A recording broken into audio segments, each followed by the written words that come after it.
చిత్తూరు జిల్లా పలమనేరులో ఖైదీ పరార్. మదనపల్లిలో డ్వాక్రా సంఘాల సొమ్ము స్వాహ. ప్రొద్దుటూరులోని షాపింగ్ మాల్స్ లో మున్సిపల్ కమిషనర్ తనిఖీలు. హైదరాబాద్ లో human rights council for India వార్షికోత్సవ వేడుకలు. ఇలాంటి న్యూస్ 30 సెకండ్స్ లో చూద్దాం.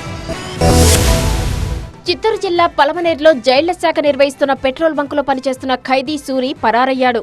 హత్య కేసులో కడప సెంట్రల్ జైల్లో సూరి యావజ్జీవ శిక్ష అనుభవిస్తున్నాడు. 6 నెలల క్రితం పలమనేరులో జైళ్ల శాఖ పెట్రోల్ బంకు ప్రారంభించింది. సత్ప్రవర్తన కలిగిన 4 ఖైదీలతో ఈ పెట్రోల్ బంకు నిర్వహిస్తున్నారు. అయితే ఆ 4 నాగలాపురం చెందిన యావజ్జీవ ఖైదీ సూరి పరారయ్యాడని అధికారులు పోలీసులకు ఫిర్యాదు చేశారు. స్కాన్ అయినాడని చెప్పి నిన్న కంప్లైంట్ ఇవ్వడం జరిగింది. దానిపైన కేసు రిజిస్టర్ చేసి ఇన్వెస్టిగేషన్ చేస్తున్నాం. అతన్ని త్వరలోనే పట్టుకొని మళ్ళీ అతనిపైన యాక్షన్ తీసుకుంటామని చెప్పి తెలియజేస్తాం. అన్నమయ్య జిల్లా మదనపల్లిలో డ్వాక్రా సంఘాలకు సంబంధించిన 75,53,000ను శివాజీ మహిళా సమాఖ్య ఆర్పీ జ్యోతి కాజేసినట్టు గుర్తించారు. ఆర్పీ జ్యోతి పరిధిలో 37 మహిళా సంఘాలు ఉండగా 20 సంఘాలకు చెందిన నిధులను స్వాహా చేసినట్లు గుర్తించారు. సంఘాల ఖాతాల్లో లబ్ధిదారుల సొమ్ము జమ కాకపోవడంతో అనుమానం వచ్చింది. మహిళా సంఘాల ఖాతాలకు పొదుపు సొమ్ము చెల్లించకుండా జ్యోతి కాజేసినట్లు గుర్తించారు. అధికారుల ఆడిట్లో ఈ వ్యవహారం బయటపడింది. పొదుపు సొమ్మును సొంత ఖర్చులకు వాడుకున్నట్లు జ్యోతి అంగీకరించింది.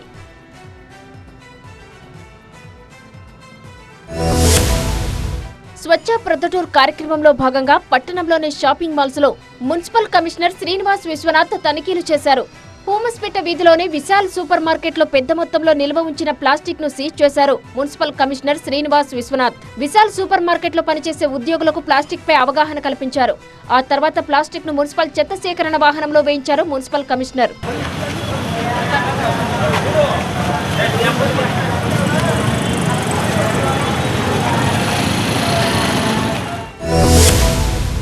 ప్రజల హక్కుల పరిరక్షణ కోసం human rights council for India నిరంతరం కృషి చేస్తోందని ఆ సంస్థ తెలంగాణ రాష్ట్ర అధ్యక్షుడు అమృతం వీరా అన్నారు. సంస్థ 4వ వార్షికోత్సవ వేడుకలు హైదరాబాద్ లో ఘనంగా నిర్వహించారు.